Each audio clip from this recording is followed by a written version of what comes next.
dengan Imam Besar Masjid Istiqlal, ada Pak Nazarudin Umar. Assalamualaikum, selamat pagi Pak Nazarudin. Waalaikumsalam warahmatullahi wabarakatuh. Selamat pagi. Waalaikumsalam warahmatullahi wabarakatuh. Selamat pagi. Baik, Pak Nazarudin, pagi hari ini barangkali kita ingin meminta pencerahan terlebih dahulu barangkali Pak Nazarudin mengenai polemik pernyataan dari calon gubernur yang juga merupakan petahana, Pak Basuki Cahayapurnama, mengenai Quran Surat Al-Ma'idah ayat 51 yang kemudian menimbulkan kontroversi. Apa sih Pak sebenarnya maksud atau makna di balik Surat Al-Ma'idah tersebut, Pak? Iya, betul Mbak. Izinkan saya dengan segala keterbatasan dan kesederhanaan saya, ya. Pertama-tama saya ingin dulu mengklarifikasi ayat ini sesungguhnya konteksnya seperti apa ya. Surah Al-Ma'idah ayat 51 ini turun pasca perang Tabuk ya kan. Dan tidak lama setelah itu juga nanti sebelumnya juga perang Tabuk itu yang ada perang Uhud. Dan pada saat yang menjelang turunnya ayat ini di situ juga ada Abdullah bin Ubay bin Abi Salul yang membangun masjid Dirar untuk memprovokasi umat Islam pada waktu itu. Tokoh munafik inilah nanti yang mencoba untuk mengadu domba antara sesama umat Islam, ya, dengan cara menciptakan masjid, tandingan dari masjidnya Nabi, kemudian juga provokasi-provokasi yang menyulut antara Yahudi dan Nasrani pada waktu itu. Maka dalam konteks itu juga ada yang lebih khusus lagi sebab nusulnya ayat ini, yaitu turun ketika salah seorang sahabat Nabi, ya, salah seorang sahabat Nabi itu pada waktu itu Ubadah, ya, namanya Ubadah bin As-Samit. Ya. Ubadah bin Samit ini punya budak seorang Nasrani. Ada yang mengatakan Yahudi. Dia akan memerdekakannya karena itu terlalu baik untuknya. Tapi tidak diikuti oleh sahabat. Kalau saya juga punya budak non-muslim pada waktu itu Yahudi dan ada Nasrani.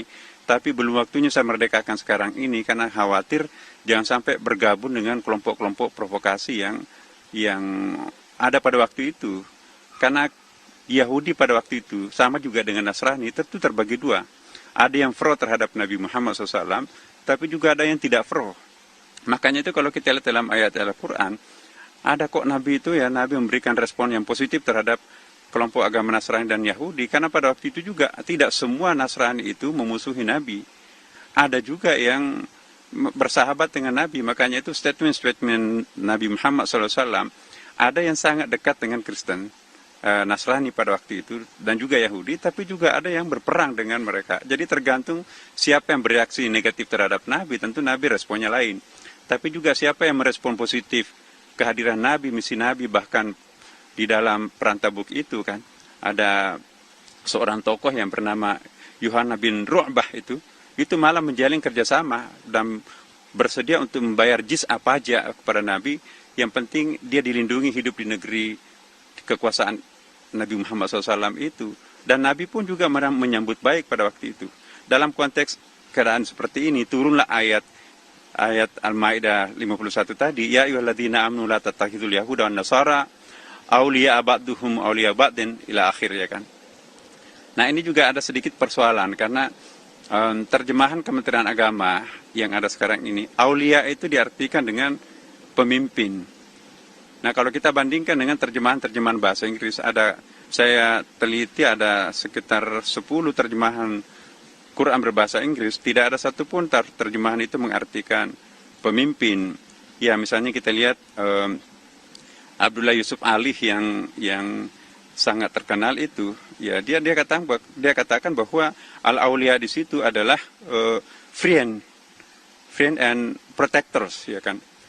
Jadi take not the Jews and Christian for your friend and protectors. Saya juga memeriksa ya tafsir Ibnu Katsir, ya. Ada 4 tafsir tadi malam saya coba kaji. Itu pada umumnya mereka mengartikan kata aulia itu adalah pertemanan. Jadi janganlah melakukan pertemanan atau menjadikan orang kepercayaan dengan orang-orang Yahudi dan Nasrani pada waktu itu. Karena itu kan konteksnya sangat meninggi pada waktu itu kan, karena adanya provokator Abdullah bin Ubay bin Abi Salul. Tapi 2 bulan setelah pembakaran masjid Ubay bin Abi Salul itu, Nabi kembali memberikan kedamaian terhadap kelompok-kelompok agama tersebut. Jadi konteks ayat ini turun untuk merespon peristiwa-peristiwa yang sangat khusus pada waktu itu. Dan saya ingin mengklarifikasi ini tanpa menghubungkan dulu dengan apa yang terjadi dengan Pak Ahok ya baru-baru ini. Saya ingin melihat ayat ini dulu secara orisinal ya kan. Konteks turunnya ayat ini sesungguhnya adalah ada persoalan-persoalan yang sangat situasional, kondisional pada waktu itu yang akan ditanggapi dan turunlah ayat ini. Karena itu kita lihat dalam kitab-kitab tafsir itu pada umumnya tidak mengartikan al-auliya itu sebagai pemimpin ya. Pada umumnya mengartikan sebagai persahabatan, mengartikannya sebagai pertemanan. Janganlah menjadikan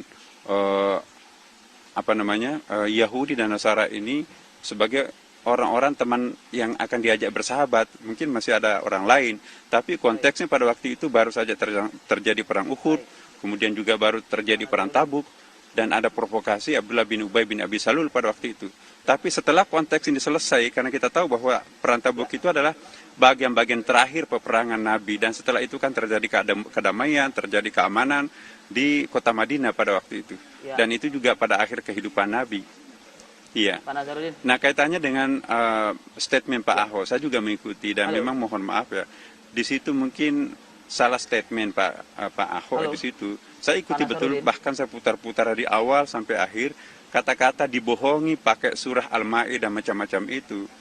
Nah, itu sedikit agak saya melihat ada sedikit statement. Iya. Pak Nasarudin. Iya. Ya, saya tertarik Pak dengan kesimpulan dari surat Al-Maidah ayat 51 yang Bapak paparkan melalui beberapa terjemahan, begitu ya Pak ya. Pertanyaannya artinya kualitas dari ayat tersebut bagus, baik. Tidak ada kecenderungan mengajak umat Yahudi, Nasrani untuk umat Muslim untuk tidak memilih ataupun juga membenci umat Nasrani dan Yahudi. Tapi kenapa ayat ini dipelintir jadinya Pak dengan disebut dengan kalimat membodohi umat seperti itu. Padahal secara kitos, secara arti Bapak penjelaskan tadi ini tidak ada kebencian, tidak ada perseteruan di sini begitu. Saya akan coba minta penjelasan ini kepada Pak Nasarudin Umar. Begitu. Konteks aulia ini adalah bukan pemimpin, melainkan pertemanan begitu. Kalau memang begitu adalah konteks dari surat Al-Maidah 51, kemudian apa yang bisa kita gunakan dalam konteks sesungguhnya dalam pemimpin begitu Pak? Iya, salah satu artinya memang adalah pemimpin, aulia itu pemimpin. Tetapi dalam kitab-kitab tafsir yang saya baca, ini terlepas dari peristiwa yang terjadi di Jakarta ini ya.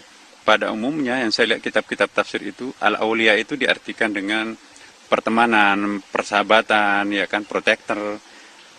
Seperti tadi yang saya katakan juga terjemahan-terjemahan ke dalam bahasa Inggris terhadap kosakata yang sama. Misalnya dalam bahasa Inggris itu Abdullah Yusuf Ali mengartikannya sebagai friend and protectors. Kemudian juga N.J. Daud itu mengartikannya dengan friend juga. Ahmad Ali mengartikan dengan allies. Jadi itu pertemanan.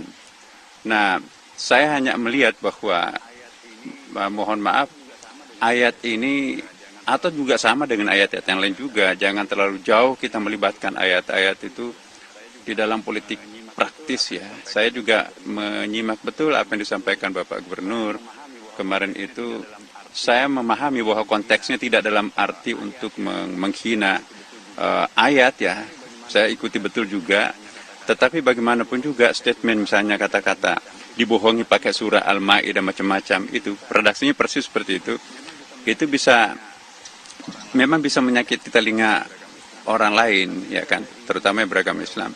Tapi juga saya ingin menghimbau kepada umat Islam, ada kearifan yang kita harus juga berikan kepada orang-orang yang mungkin keliru dalam memahami ayat-ayat, apalagi mereka kan tidak mendalami ayat itu. Karena kalau memang kita artikan konsisten dengan terjemahan Kementerian Agama, jangan menjadikan orang-orang Yahudi dan Nasrani itu sebagai pemimpin. Ya, kalau itu ditekankan, itu juga nanti, kalau bagi kita di Indonesia itu nggak ada masalah, karena kita misalnya mayoritas ya kan. Tapi bagaimana kalau negara-negara yang balance populasi muslim dan non-muslimnya, atau katakanlah saudara-saudara kita yang non-muslim, itu kan bisa difahami sebagai apa itu namanya ya, penolakan terhadap pemimpin non-muslim. Nah, karena itu di dalam terjemahan-terjemahan yang saya baca, itu pada umumnya diartikan al-auliya di situ adalah jangan menjadikan orang Yahudi dan Nasrani sebagai sahabat ya, sebagai teman dekat, teman berbagi satu sama lain, kira-kira seperti itu. Ya, tidak dalam konteks jangan menjadikan sebagai pemimpin, itu yang saya baca. Tapi tidak salah juga kalau kita katakan bahwa pemimpin, karena aulia itu kan bisa berarti macam-macam. Misalnya kalau kita katakan wilayah, itu penekanannya kepada otoritas. Tapi kalau dibaca walaya, itu artinya kedekatan, persahabatan. Jadi wilayah, walaya, itu satu akar kata.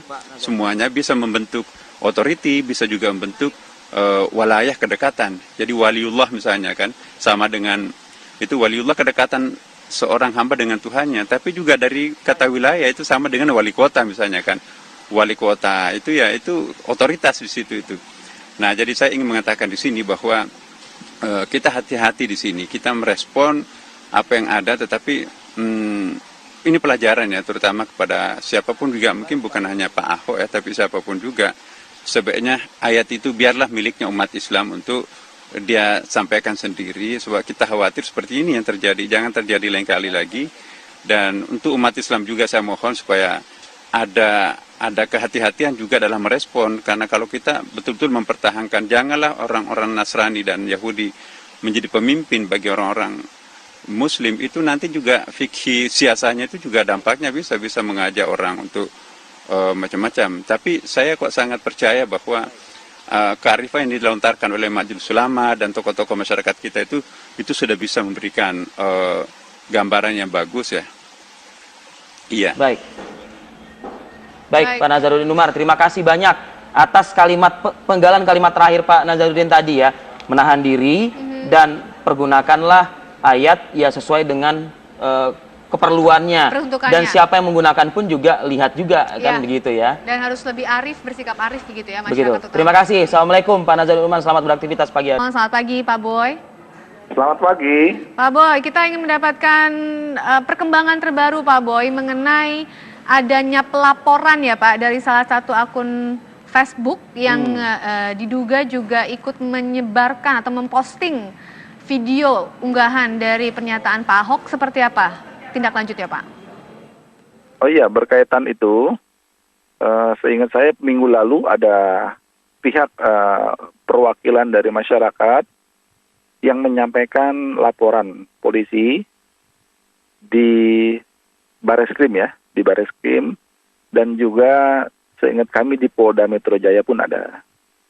Jadi laporan itu melaporkan Bapak Gubernur Basuki, Bapak Gubernur Ahok yang berkaitan dengan pernyataan ataupun informasi-informasi yang beredar di media sosial. Nah, dalam hal ini pertama dapat kami sampaikan bahwa laporan itu sudah diterima dengan baik oleh petugas dari Bareskrim, dan sebagaimana lazimnya penerimaan laporan itu diawali dengan langkah-langkah penyelidikan. Dalam tahapan penyelidikan ini umumnya fokus kepada pencarian bukti permulaan yang cukup, seperti nanti mengumpulkan data-data atau fakta konten-konten yang terkait di media sosial, pernyataan ataupun saksian dari saksi pelapor, demikian juga pendalaman terhadap isi konten-konten yang pada umumnya nanti juga melibatkan berbagai unsur, terutama seperti ahli di bidang agama, terutama agama Islam dalam hal ini, kemudian juga ahli berkaitan dengan bahasa, jadi nanti merupakan bagian dari hal yang didengar keterangannya oleh pihak penyidik. Itu adalah rencana ke depan dalam konteks mengumpulkan alat bukti berkaitan pelaporan yang seingat saya itu berkaitan dengan dugaan penistaan agama. Baik. Artinya kedua belah pihak yang melaporkan ini, Pak Boy, gitu ya Pak Boy ya, akan ditindaklanjuti. Baik itu yang soal undang-undang ITE, menyebarkan hasutan dan lain sebagainya, termasuk juga yang soal penistaan agama. Seperti itu ya Pak Boy? Artinya setiap laporan yang masuk itu kan ada proses lanjut ya. Proses lanjut itu umumnya adalah untuk mencari fakta hukum, bukti, untuk jadi alat bukti yang sah menurut kitab KUHAP ya. Jadi alat bukti yang sah diatur dalam pasal 184, antara lain keterangan saksi, dokumen ya, kemudian surat. Itu adalah bagian-bagian yang dikumpulkan nanti. Jadi sedang berproses, oleh karenanya kami berharap tentunya masyarakat tetap tenang dan tidak melakukan aksi-aksi yang merugikan masyarakat lainnya. Kita tempuh jalur hukum yang ada sesuai dengan ketentuan hukum yang ada, dengan tidak melakukan langkah-langkah secara sendiri-sendiri yang tentunya kita berharap semua menghormati proses hukum yang ada. Itu harapan kita begitu. Baik, terima kasih Irjen Pol Boy Rafli Amar, Kadif Humas Mabes Polri atas waktunya bersama kami di Apa Kabar Indonesia pagi hari ini. Selamat pagi.